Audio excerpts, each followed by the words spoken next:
আসসালামু আলাইকুম দর্শক। চারিদিকে জালিয়াতি।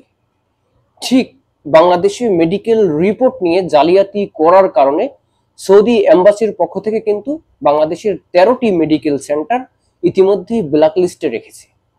অনেক প্রবাসী ভাই এই সকল মেডিকেল সেন্টার থেকে মেডিকেল করেছে এবং তাদের মধ্যে অনেকেই জানতে চাচ্ছে যে এই সকল মেডিকেল সেন্টার থেকে মেডিকেল করলে কি সৌদি আরবের ভিসা লাগবে এবং কোন 13টি মেডিকেল সেন্টার বাংলাদেশ থেকে সৌদি এম্বাসি ব্ল্যাকলিস্টে রেখেছে আজকে আলোচনা করব।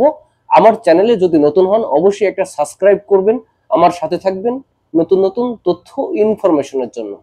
দেখুন, সৌদি আরব এম্বাসি থেকে যে সকল মেডিকেল সেন্টারগুলো ব্ল্যাকলিস্ট করা হয়েছে শুধুমাত্র সৌদি আরবের জন্য এমনটি কিন্তু নয়। দর্শক, আপনাদেরকে বুঝতে হবে যে সৌদি আরব সহ 6টি দেশের মোট একটি সার্ভার, সেটা হচ্ছে গামকা।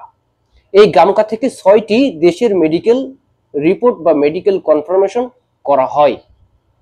আপনারা জানেন যে 6টি দেশ, সেটা হলো সৌদি আরব, কাতার, দুবাই, বাহরাইন, ওমান, কুয়েত।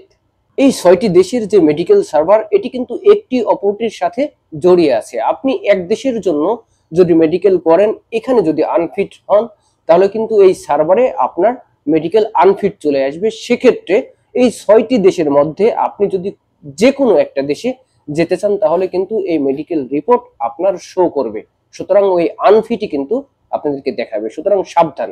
দেখুন, যেই 13টি মেডিকেল সেন্টার ব্ল্যাকলিস্টে করা হয়েছে সৌদি এম্বাসির পক্ষ থেকে, এটি বাংলাদেশি যে সকল ভাইয়েরা ভিসা প্রত্যাশী তাদের জন্য সাবধান করার লক্ষ্যে এই ভিডিওটা অত্যন্ত জরুরি। দেখুন, আপনাদেরকে জানতে হবে কোন কোন মেডিকেল গুলো ব্ল্যাকলিস্ট। নাম্বার 1 হচ্ছে লাইফ মেডিকেল, 2 নাম্বার হচ্ছে ক্লাসিক মেডিকেল, 3 নাম্বার হচ্ছে সর্বশ্রেষ্ঠ মেডিকেল সেন্টার। এটার নামই সর্বশ্রেষ্ঠ মেডিকেল সেন্টার।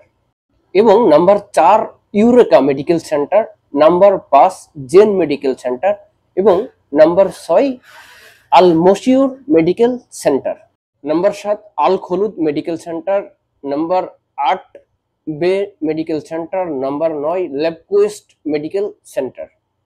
এরপরে হচ্ছে Sotota medical centre, Yahin medical centre, Al Nahiyan medical centre এবং সর্বশেষ হচ্ছে আলামিন মেডিকেল সেন্টার।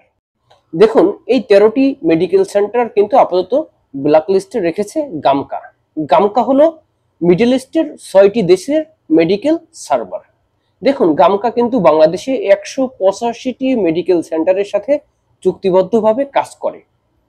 আপনারা যদি সৌদি আরব সহ এই 6টি দেশের যে কোনো একটা দেশে আসতে চান, আপনাকে কিন্তু গামকা থেকে স্লিপ নিয়ে তারপরে আপনাকে মেডিকেল করতে হবে।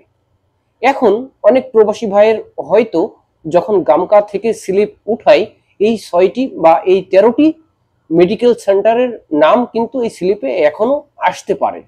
সেক্ষেত্রে আপনারা কি করবেন সেটিও আলোচনা করব। দেখুন, এই গামকা যে 13টি ব্ল্যাকলিস্ট করেছে, এই মেডিকেল সেন্টারগুলো কিন্তু তার সাথে আগে চুক্তিবদ্ধ হয়ে আছে। সুতরাং যে কোনো সময় তারা ইচ্ছা করলেই কিন্তু ব্ল্যাকলিস্ট তুলে রাখতে পারে বা তুলে নিতে পারে। সেক্ষেত্রে পরবর্তীতে কোনো সমস্যা হবে না। কিন্তু যেহেতু আপাতত ব্ল্যাকলিস্ট করে ফেলেছে সৌদি এম্বাসি থেকে, সুতরাং আপনাদেরকে সাবধান হতে হবে। আপনারা যখন আপনার এজেন্সির মাধ্যমে গামকাতে মেডিকেলের জন্য স্লিপ উঠাতে যাবেন, সেক্ষেত্রে যদি আপনাদের এই 13টি এর মধ্যে যে কোনো একটির নাম উঠে আসে স্লিপে, তাহলে আপনারা কিন্তু ইচ্ছা করলে এটি ক্যান্সেল করতে পারবেন। সরাসরি আপনার এজেন্সির সাথে যোগাযোগ করবেন যে এই 13টি হসপিটালের মধ্যে যেগুলো ব্ল্যাক লিস্টে আছে, এই নাম আমার স্লিপে চলে এসছে, আপনারা এটা ক্যান্সেল করে পরবর্তী মেডিকেল স্লিপ ওঠানোর জন্য প্রস্তুতি নিয়ে রাখেন। এবং পরবর্তী মেডিকেল স্লিপ যদি উঠিয়ে এই 13টি ছাড়া আপনাদের অন্য সেন্টারে পড়ে, তাহলে কিন্তু আপনারা সঠিকভাবে মেডিকেল করে আপনারা ভিসা লাগাতে পারবেন এবং সৌদি আরবে আসতে পারবেন। সেক্ষেত্রে কোনো সমস্যা হবে না। এবং দেখুন, অনেক প্রবাসী ভাই এখানে বলে যে আমি তো এই 13টির মধ্যে একটিতে মেডিকেল করে ফেলেছি, তাহলে আপনাদের কি হবে? সেটা হচ্ছে, আপনারা যদি এই 13টির মধ্যে মেডিকেল করেন, মেডিকেল রিপোর্ট যদি পেয়ে থাকেন, যদি ফিট হন, তাহলে আপনাদেরকে আবার এই গামকার অনুমোদিত এই 13টি ব্যতীত অন্য যে কোনো একটাই মেডিকেল কিন্তু আপনাকে আবার করতে হবে। মেডিকেল করে তারপরে আপনার সৌদি আরবে আসতে হবে। অন্যথায় আপনি যদি এটি মাথায় না রাখেন তাহলে কিন্তু সৌদি আরবে আসার আগেই আপনাকে কিন্তু এয়ারপোর্ট থেকেই আটকে দেবে। সুতরাং সাবধান ও সতর্কতার মাধ্যমে আপনারা সৌদি আরবে আসবেন এবং মেডিকেল করবেন। এবং ধন্যবাদ সবাই ভিডিওটি দেখার জন্য। বেশি বেশি ভিডিওটি শেয়ার করবেন, আমার প্রবাসী ভাইয়ের উপকারে আসবে। দেখা হবে অন্য আরেকটি ভিডিওতে।